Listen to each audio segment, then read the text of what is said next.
Welcome to the last breakfast. Please enjoy the video. In this video, I will explain how to use Binance P2P. Binance Peer-to-Peer, or P2P, trading allows you to buy and sell cryptocurrencies directly with other users.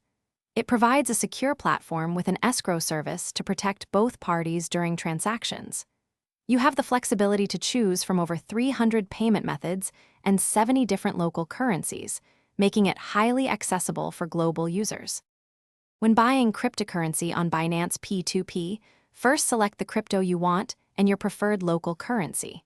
Browse through available sellers, paying attention to their prices and order completion rates. Once you find a suitable seller, place your order and transfer the agreed-upon funds to their account within the given time frame. After confirming your payment, the cryptocurrency will be securely released from escrow directly into your wallet. To sell cryptocurrency, you will first create an advertisement detailing the crypto you wish to sell and your preferred payment method. A buyer will then place an order and transfer the funds to your specified account. It is crucial to meticulously verify that you have received the full and correct payment amount before proceeding. Only after confirming receipt should you release the cryptocurrency from escrow to the buyer.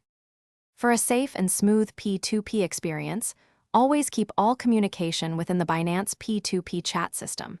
Never release your cryptocurrency until you have absolutely confirmed that the payment has been successfully received in your bank or payment account. Utilize strong, unique passwords for your Binance account and enable two-factor authentication. If any issues arise, report disputes immediately through the platform's support channels. Thanks for watching. If this was helpful, leave a like and consider subscribing. See you next time.